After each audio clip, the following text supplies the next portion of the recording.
तो गाइस मैं हूं अंकित और आप दिख रहे हैं रेसलिंग फैंस नेटवर्क। शुरू करते भाई अपनी बातों को हम लोग सबसे पहले रेसलमेनिया 42 से। तो भाई आज स्मैकडाउन के अंदर रॉक आके रेसलमेनिया 42 का अनाउंस करते हैं। ऐसा हमने एक्सपेक्ट किया था कि होने वाला है एंड रेसलमेनिया 42 न्यू ऑर्लिन से ही होने वाला है। डब्ल्यूडब्ल्यूई के ऑफिशियल ट्वीट को देख लेते हैं भाई। डब्ल्यूडब्ल्यूई लिखते हैं यहाँ पे, breaking news as announce by the rock, WrestleMania 42 will take place live from the Caesars dome in New Orleans Louisiana. WrestleMania 42 होने वाला भाई सीजर्स डोम से, जिसको सुपर डोम भी बोलते हैं। एंड यहाँ पे भाई डब्ल्यूडब्ल्यूई ले जाने वाली है एक बार फिर से रेसलमेनिया को। इससे पहले रेसलमेनिया 30 हो चुका है न्यू ऑर्लिन्स से, रेसलमेनिया 34 हो चुका है एंड अब रेसलमेनिया 42 होने वाला है। अब तो ये 7-8 साल बाद आ रहे हैं, लेकिन उस टाइम तो भाई बैक टू बैक ही कराने लगे थे। अब ऐसे में भाई जो डेट है वो 11 अप्रैल की एंड 12 अप्रैल के वही सैटरडे संडे 2 नाइट अपना भाई इवेंट हो गया। अब ऐसे में रेसलमेनिया का लोगो कैसा आपको लग रहा है कमेंट करके बताना 10 में से। भाई ये बिल्कुल कोई बदलाव नहीं करते भाई, कुछ भी चेंजेस नहीं करते। रेसलमेनिया 30 का लोगो सेम था, बस अगर वो रेसलमेनिया 30 नहीं होता, अगर वो एक्स एक्स एक्स नहीं होता, तो वो भाई बिल्कुल इन्होंने डिट्टो छाप ही दिया है। रेसलमेनिया 34 का लोगो है, रेसलमेनिया 34 का तो सेम टू सेम ही था भाई, बस उसमें जो पर्पल टेक्सचर था आई गेस वो थोड़ा सा ज्यादा डार्क था।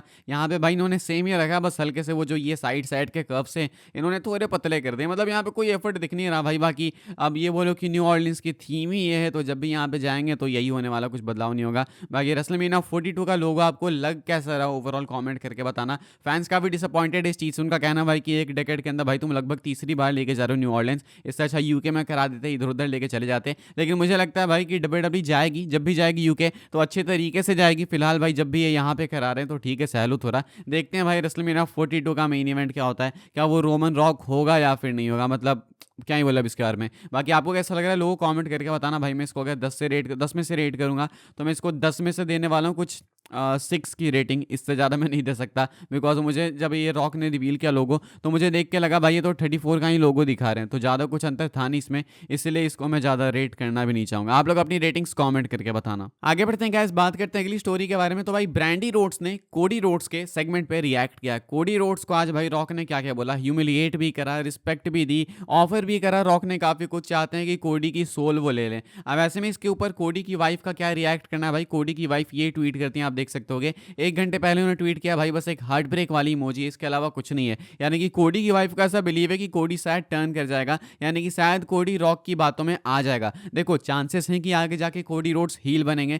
लेकिन मैं इस चीज़ को एक्सेप्ट नहीं कर सकता कि कोडी अभी हील बनेंगे। मुझे लगता है अभी वो कोडी हील बन जाएंगे तो भाई बहुत बड़ा फंबल हो जाएगा। जॉन सीना इस साल के बाद रिटायर हो जाने वाले हैं। रॉक का कुछ अता पता होता नहीं भाई, वो कब आएंगे कब नहीं आएंगे। तो सिर्फ एक सेगमेंट से या फिर कुछ ऐसे छोटी मोटी चीज़ों से भाई आप डिसाइड नहीं कर सकते, इतने मैसिव डिसीजन को नहीं ले सकते भाई कि इसको स्मैकडाउन में हम सीधा फेस से हील बना देंगे। मेरे हिसाब से बहुत बड़ा ब्लंडर हो जाएगा। तो मैं तो नहीं चाहता कोडी अभी हील बने, आगे जाके बने, but I don't think this is the right time. And Brandi Rhodes को भी ऐसा ही डर है भाई। ब्रैंडी रोड्स हार्ट ब्रेक वाली इमोजी पोस्ट करती हैं, ट्वीट करती हैं, एंड इनको भी डर है कि कहीं कोडी हील ना बन जाए। बाकी कोडी तो भाई अगर हील बनेंगे तो अपने फैमिली के लिए ही बनेंगे, बिकॉज रॉक ने ऑफर ही कुछ ऐसा किया है कि तुम अपनी बेटी के बारे में सोचो, अपनी वाइफ के बारे में सोचो। लेकिन कोडी की वाइफ खुद नहीं चाहती है भाई कि ये रॉक के साथ में जाए, बिकॉज सी नोज की रॉक कहीं ना कहीं एविल है एंड वो उल्टे गेम्स खेल रहा है भाई। तो अभी विंस मैकमैन वाले टाइप के कैरेक्टर में आ चुके हैं, रॉक मिस्टर मैकमैन बन चुके हैं। कोडी रोड्स आप बोलो स्टीव ऑस्टिन बन चुके हैं, ऐसा मैं बोलूंगा। फिलहाल भाई कोडी रोड्स को रॉक ने ऑफर किया एंड ये था ब्रैंडी रोड्स का इसके ऊपर रिएक्शन। बाकी भाई बस इतना ही नहीं, मतलब वो जो हमने सेगमेंट देखा टीवी पे वो तो था ही था, लेकिन इसके बाद भी कोडी रोड्स एंड रॉक एक दूसरे से मिले हैं। इसके बारे में रॉक क्या बोलते हैं मैं आपको बता दूं।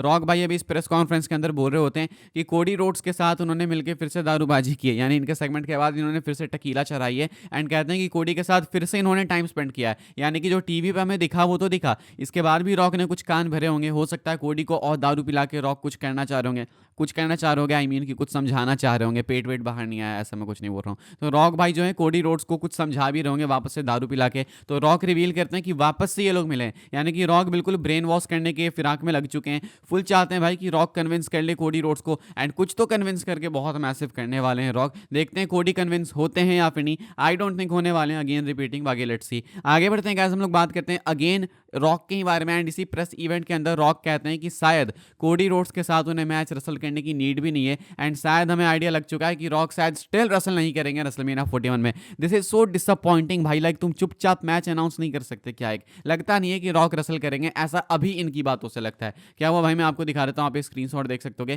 प्रेस इवेंट के अंदर से ये चीज निकल के सामने आई है। The rock says when it comes to the final final boss character and Cody Rhodes, it never has to culminate in a match. In the world of pro wrestling, everything culminates in a match. What I love about the character of the final boss and Cody Rhodes is it's not about the title. It never has to culminate in a match. I think to have a storyline and two characters that are very popular to never have to get into in the ring for a match and have this compelling and off-putting thing. He wants his soul. What does that mean? I loved every moment. Basically घुमा फिरा के भाई rock यही कहते हैं कि मुझे नहीं लगता कि हमें मैच रसल करने की नीड भी है. ये कहते हैं कि रेसलमेनिया 40 मतलब मेंशन नहीं करते हैं, कहते हैं कि इस फ्यूड को या फिर इस स्टोरी को कल्मिनेट करने के लिए हमें मैच की नीड ही नहीं है. दो पॉपुलर कैरेक्टर्स हैं, एक है फाइनल बॉस, एक है कोडी रोड्स. ये बिना मैच के भी चीज़ों को सेटल कर सकते हैं. काफ़ी सारे माइंड गेम्स हो सकते हैं, काफ़ी कुछ बिना मैच के ही हो सकता है. तो मैच के साथ इस स्टोरी को एंड करने की नीड नहीं है. कल्मिनेट अगर करना है तो अलग तरीके से भी हो सकता है, ऐसा रॉक का कहना है. यानी कि शायद इंडिकेट करते हैं कि ये सब होने के बावजूद रेसलमेनिया 41 में इनका मैच नहीं होगा कोडी से.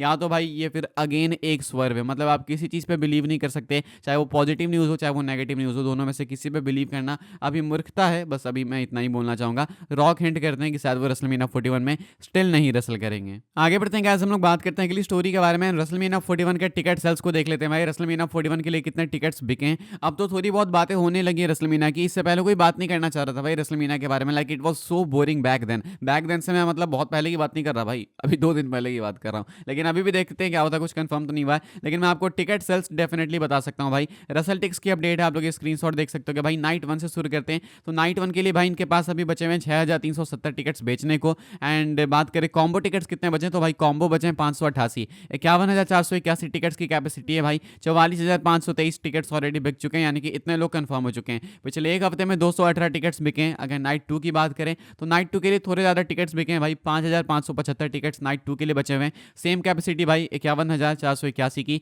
जिसमें से कि हो चुके हैं डिस्ट्रीब्यूट 45,318 टिकट्स. एंड यहाँ पे पिछले 7 दिनों में 309 टिकट्स बिके हैं, यानी कि पिछले 7 दिनों में ऑलमोस्ट 100 टिकट्स का डिफरेंस है नाइट 1 एंड नाइट 2 में. नाइट 2 के लिए ज़्यादा बिके हैं, ऑब्वियसली बात है. Night 2 is the main show. Night 1 भी है लेकिन night 2 is the actual WrestleMania main show. तो ऐसे में नाइट 2 के लिए ज़्यादा टिकट्स बिके हैं. खैर गाइस, हम लोग आगे बढ़ते हैं, बात करते हैं अपनी आखिरी स्टोरी के बारे में, जो कि बिल गोल्डबर्ग को लेके. गोल्डबर्ग ने भाई अभी रिसेंटली अपने एक इंटरव्यू में रिवील किया कि वो इस समर रिटायर होने वाले हैं. इस समर यानी कि शायद समरस्लैम के अराउंड वो रेसल वगैरह कर सकते हैं एंड वो आपको रिटायर होते हुए देखने को मिलेंगे. किसके अगेंस्ट होंगे रिटायर कंपीट करके वो नहीं पता, लेकिन इतना बता सकता हूँ कि समर में वो रिटायर होंगे. अब इसको लेके और अपडेट है. वाइपर रिपोर्ट एंड PWN का क्या कहना मैं आपको बता दूं.